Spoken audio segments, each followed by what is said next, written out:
जीवन में अगर आपके साथ बहुत तकलीफ आ रही है, बहुत खतरनाक स्थिति में फंस गए हैं, तो समझिएगा कि आप बहुत खतरनाक हीरो हैं। ऊपर वाले ने आप ही को ये जिम्मेदारी दिया है, क्योंकि जिस कंधों में बोझ उठाने की क्षमता नहीं होती है, मालिक उन कंधों पे उतना बोझ रखता ही नहीं। तो बहुत समस्या आए तो घबरा के डिप्रेशन में नहीं जाना है, खुद को समझाना, बहुत बहादुर रहे हो। 100 में से एक बच्चा होता है जिसको पढ़ने में मन लगता है।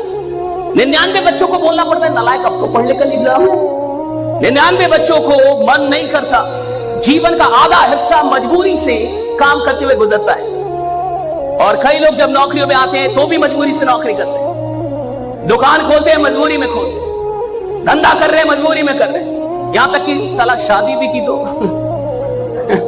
अब आप समझ रहे हैं बच्चे भी किसमें पैदा हुए होंगे।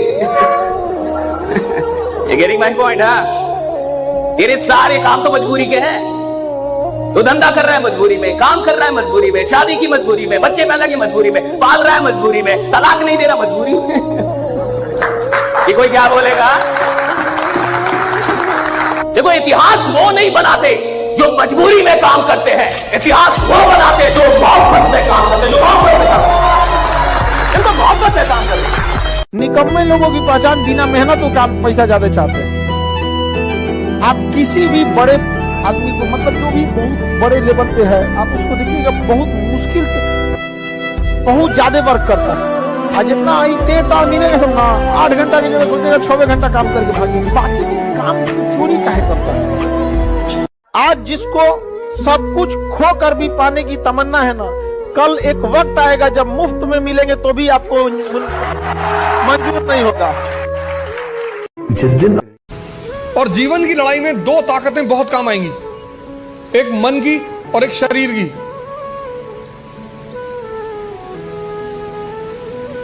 तुम जब भी ऊपर उठोगे तो ये ग्रेविटी तुम्हें नीचे खींचेगी ना, ऐसा समाज की ग्रेविटी है। हम जब आईएएस की तैयारी करने गए तो हमारे गांव में हर आदमी, मतलब एक साहब तो हंसना शुरू किया उन्होंने, और हंसते हंसते गिर गए वो। उन्होंने हमसे पूछा दिल्ली क्यों जा रहे हो? अब मेरा दिमाग खराब था, मैंने कह दिया मैं आईएएस की तैयारी। बोले आईएएस? फिर वो हंसने लगे और हंसते हंसते वो गिर गए। और उस हंसी का इतना रोल रहा मेरे जीवन में, मतलब उस हंसी ने मुझे एकदम मजबूत कर दिया था कि अब आईएएस ही बनना है। उस दिन मुझे एहसास हुआ कि महाभारत क्यों हुई। जब भी ऐसा लगे जीवन में कि जीवन हाथ से निकलता है, तो हमेशा ध्यान रखना है कि आपसे बहुत बुरी स्थिति में लोग आपसे बहुत अच्छा कर रहे हैं, और अच्छी स्थिति में होने के बाद एंजाइटी डिप्रेशन में चले जाना, इसका मतलब हमने उन चीजों की कद्र नहीं की जो मिली हुई है, और जो नहीं मिला उस पर फोकस इतना ज्यादा कर लिया जितना करने की जरूरत नहीं थी। ये दुनिया तुम्हें वैसी नहीं दिखती है जैसी कि ये दुनिया है। ये दुनिया तुम्हें वैसी दिखती है जैसे तुम खुद हो। जिसकी नजर जैसी है उसके लिए ये दुनिया वैसी ही है। तो अगर तुम अपनी दुनिया को बदलना चाहते हो तो उसका सिर्फ एक तरीका है, अपनी नजर को बदलना। उन चीजों के लिए खुद को कोसना जिनके बारे में हमें लगता है कि हमें पहले से पता होनी चाहिए थी। अगर इस दुनिया में एक भी इंसान आपके ऊपर ब्लाइंडली ट्रस्ट करता है तो उस ट्रस्ट की क्या वैल्यू है? प्राइसलेस। उस इंसान की क्या वैल्यू है? कोई वैल्यू नहीं है, प्राइसलेस है। दोस्ती की क्या वैल्यू है अगर दोस्ती एक्चुअल हो तो? If it is real friendship, उसकी क्या वैल्यू है? लगाओ वैल्यू, पैसे में तोलो, कोई वैल्यू नहीं है। आपकी माँ है, उसकी क्या वैल्यू है? कोई वैल्यू नहीं है जी, उसके आगे सब बेकार है। इतनी समझ एक आदमी के अंदर होनी चाहिए। कुत्ते के लाठी मारो, शेर के लाठी मारो, रिजल्ट अलग अलग आएगा। कुत्ते के लाठी मारते हैं तो कुत्ता लाठी को पकड़ता है, ये समझता है लाठी मार रही है और किसी का रोल नहीं। और इसके मार के देखो, लाठी की तरफ देखेगा भी नहीं, जिधर से मारी जा रही है कार्यक्रम समाप्त। इसलिए बापू है वो चोट वहां करता है जहां से गंगोत्री निकलती है। ऐसा डायरेक्शन। किसी भी फिल्म में जो सबसे खतरनाक सीन होता है या खतरनाक रोल होता है, वो बेहतरीन एक्टर को दिया जाता है, सबसे खतरनाक। तो जीवन में अगर आपके साथ बहुत तकलीफ आ रही है, बहुत खतरनाक स्थिति में फंस गए हैं, तो समझिएगा कि आप बहुत खतरनाक हीरो हैं। ऊपर वाले ने आप ही को ये जिम्मेदारी दिया है, क्योंकि जिस कंधों में बोझ उठाने की क्षमता नहीं होती है, मालिक उन कंधों पे उतना बोझ रखता ही नहीं। तो बहुत समस्या आए तो घबरा के डिप्रेशन में नहीं जाना है, खुद को समझाना, बहुत बहादुर रहे हो। मेरे बाल नहीं है ऐसा नहीं है, मैं रखता नहीं है, मैं रखता नहीं है। क्यों डाल लिया अनकंफर्टेबल में? मुझे क्या पता था साला इसका रिजल्ट ऐसा आएगा। मेरे पास एक दिन एक कमेंट आया, मुझे कमेंट में किसी ने बोला, सर मैं एक दिन आपका नाम भूल गया, साला नाम याद नहीं आया, तो मैंने तो ऐसा लिखा टकला मोटिवेशन, तो सर सबसे पहले आपका ही चैनल आया। सुनो सुनो सुनो, तो ऐसा कमेंट पढ़ते ही मैं अगले सेकंड में क्या करूंगा? चेक करूंगा कि नहीं करूंगा? मैंने चेक किया, मैंने लिखा टकला मोटिवेशन, तो सुनो वीडियो नहीं आया, direct channel.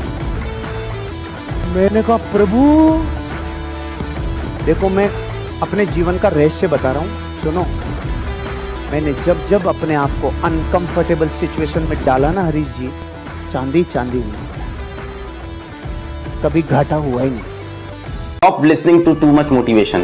Stop listening to too much shorts, reels. Stop listening to random quotes and all. They are not going to change your life. वो नहीं बदलेगी भाई तेरी जिंदगी। सब बंद कर, अपना पेन पेपर उठा, कमरे का दरवाजा बंद कर, फोन स्विच ऑफ कर, लोगों से मिलना बंद कर और लिख अपने गोल बैठ के तो को क्या अचीव करता है। और फिर लिखने के बाद उसकी पर्ची बना के अपने जेब में रखो, पागल हो जाओ उसके लिए। फिर उसके बाद ना तुमको मोबाइल चाहिए होगा, उसके बाद ना तुमको बहुत फ्लैशी कपड़े चाहिए होंगे बहुत, उसके बाद ना तुमको कोई कार चाहिए होगी, ना पापा के पैसे की बाइक चाहिए होगी। फिर एक चीज चाहिए होगा, उसके पीछे जी तोड़ मेहनत करके लग जाओ और उस जर्नी को एंजॉय करो। सबसे मेन आपको अपने साथ रहना अच्छा लगने लग जाएगा ना, जिस दिन आपको बाहर की खिड़कियां देखने का मन नहीं करेगा, अंदर की खिड़कियां मन करने लगेगा देखने का, उस दिन आप पाएंगे कि ये काम तो बहुत बड़ा सुख है, ये दुख नहीं है, बहुत बड़ा सुख है। बुद्ध को, महावीर को, इन सबको अपने पूरे समाज से दूर भागना पड़ता था एकांत में, ताकि वो खुद को समझ सके, रियलाइज कर सके। आपाधापी वाली जिंदगी में इतना आसान नहीं होता है एकांत मिलना। ये तो एकांत बाई कंपल्सन मिल गया है हमें। दुख होता है, बेचैनी होती है, सही बात है, होती है, लेकिन उसके बाद भी इसका फायदा उठा रहे हैं। जैसे अगर आपने सुना हो, एक पद्धति विपश्यना पद्धति है, जिसमें 9 दिन तक लगातार चुप रहना होता है और साथ में कुछ क्रियाएं करनी होती है, ध्यान करना होता है। मैं तो अब तक उसमें नहीं जा पाया हूं, लेकिन मेरे जो मित्र वहां गए, 2-3 बार गए, मैं उनसे पूछता हूं तो वो एक बात हमेशा कहते हैं कि वहां जाएंगे तो फोन बात नहीं है। अपने पैसा से पिताजी को ले जाइए, पापा आज अपने पसंद से कपड़ा खरीदिए, हम ले जाते हैं आपको। समझ में आएगी ना? दुनिया ना केवल कामयाब को पूछती है। एक माँ बाप के अगर 2 लड़के हैं, एक सफल एक असफल, तो माँ बाप एगो को रोटी देगा, एगो के रोटी में घी लगाएगा। हम खाओ खाते नहीं हो आजकल, खा और टुकुर टुकुर देख रहा है, हमको भी पूछ लो।